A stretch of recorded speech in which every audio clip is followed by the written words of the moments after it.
Hello, this is the video for Monday, November 23rd in 11th grade English.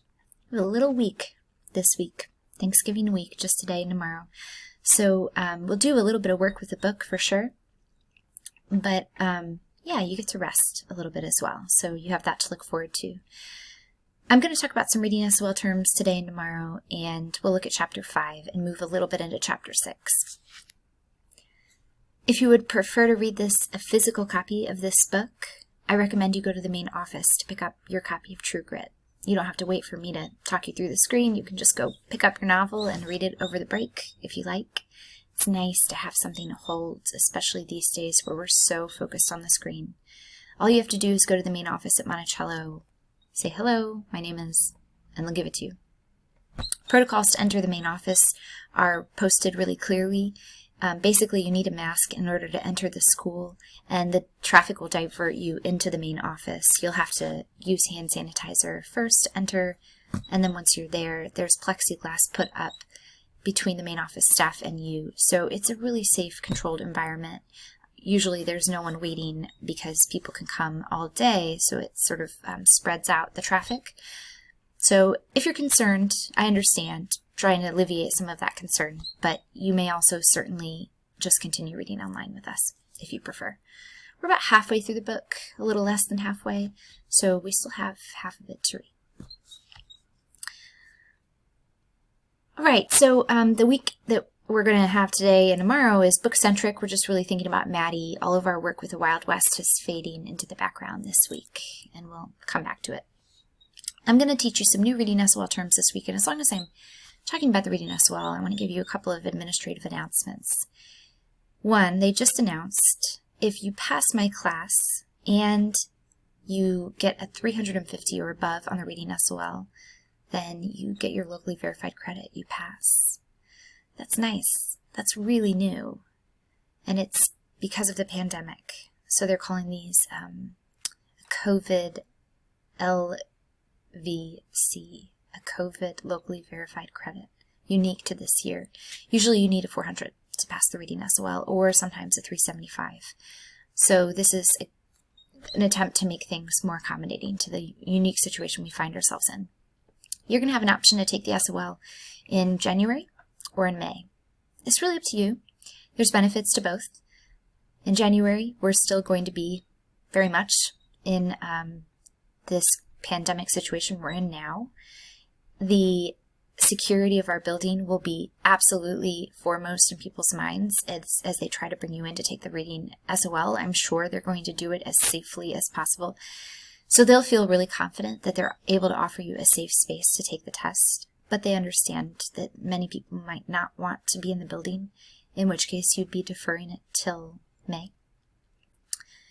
One of the reasons that students might wish to take the reading SOL in January is just that everything that we're doing right now will be fresh in your minds, and your chances of being able to apply those lessons right away are perhaps greater than they will be in May. But I will, I'm sure, offer a review for anyone who chooses to take it in May.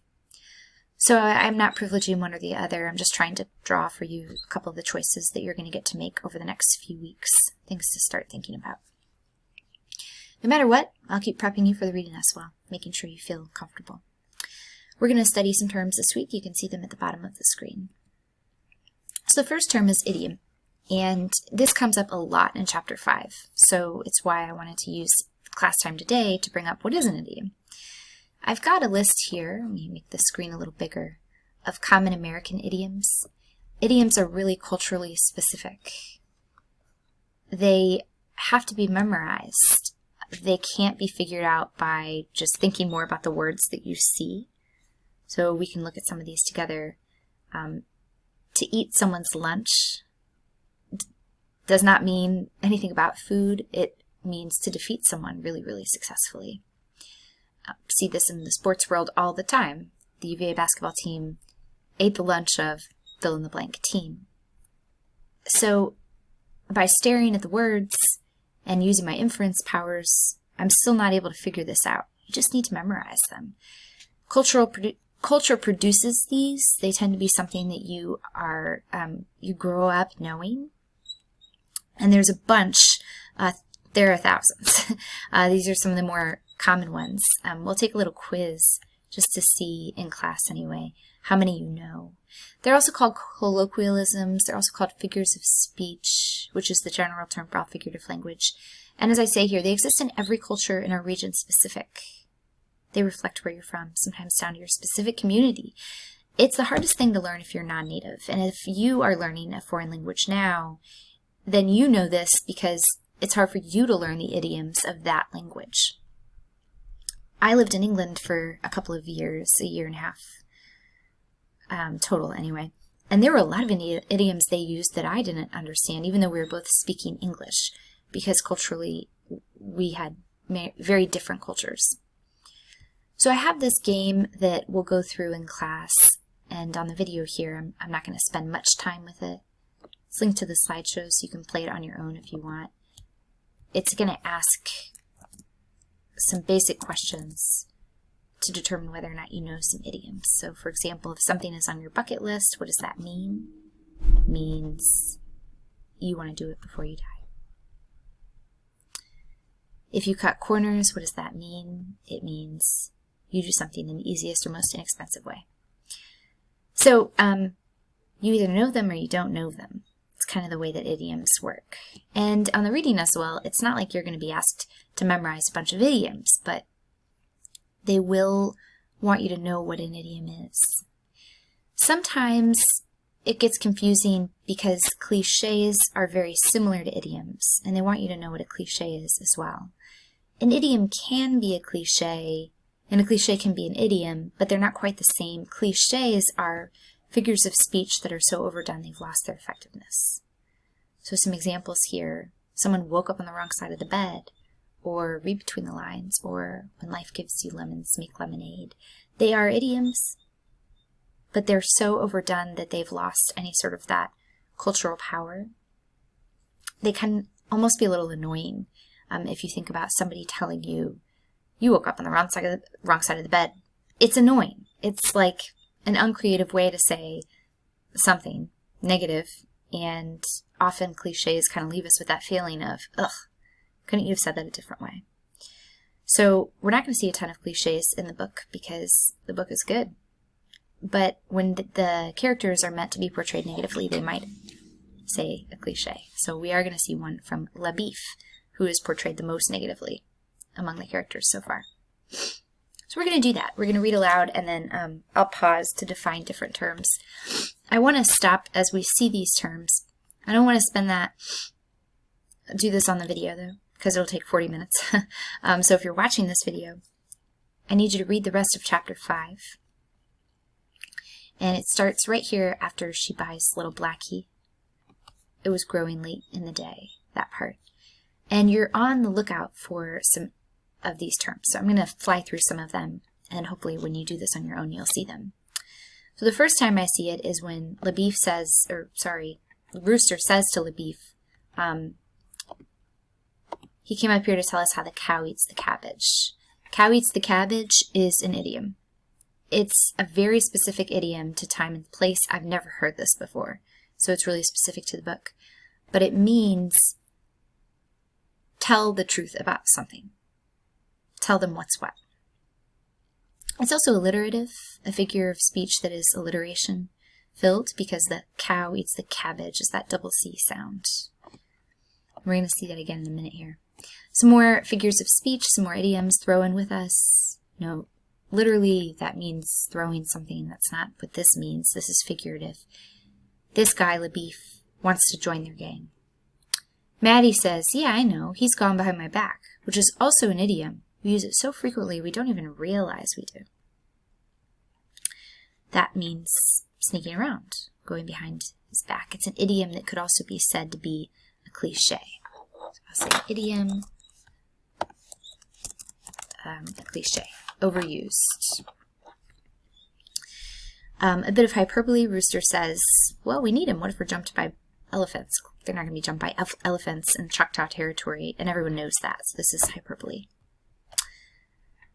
So I keep going, and I'm looking for more of my yellow highlights in the text. I'm going to find another cliche. LaBeef says to Maddie, "Run home, little britches. Your mama wants you." That's a cliche.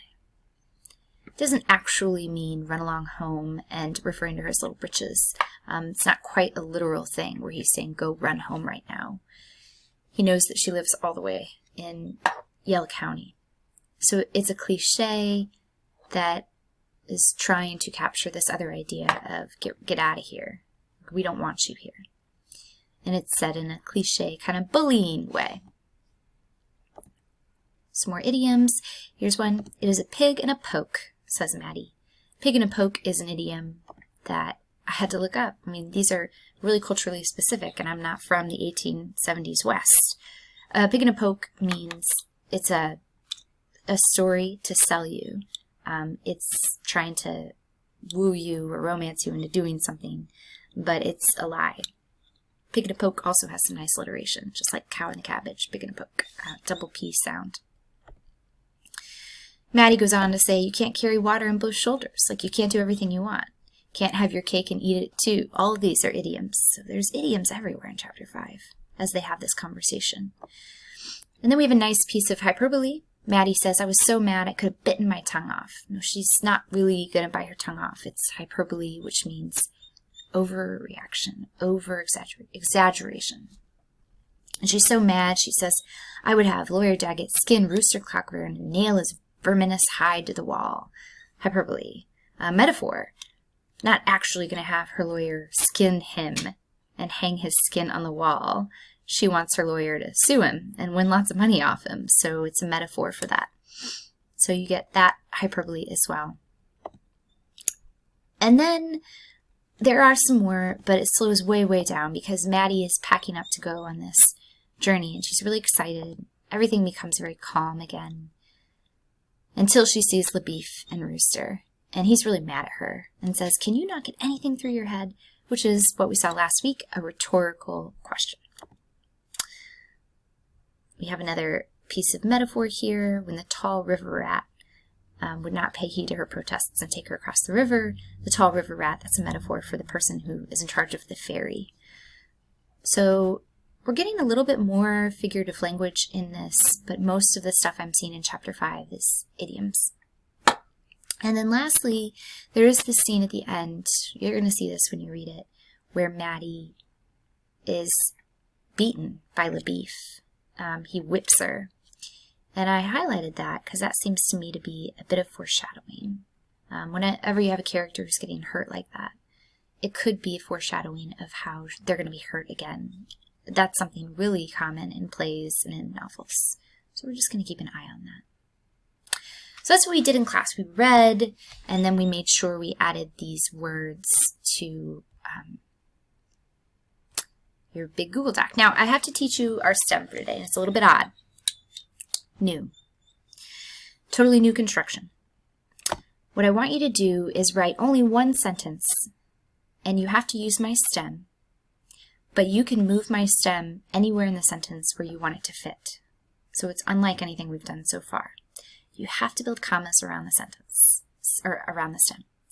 So if I gave you the STEM, "A girl who defies stereotype," you could write, "The novel centers on Maddie, a girl who defies stereotype, and her quest for vengeance."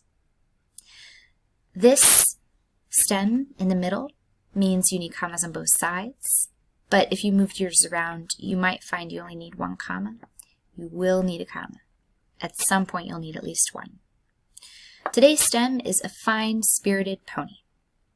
So you have to figure out how to fit that STEM into your sentence. A couple more examples here so I can be clear.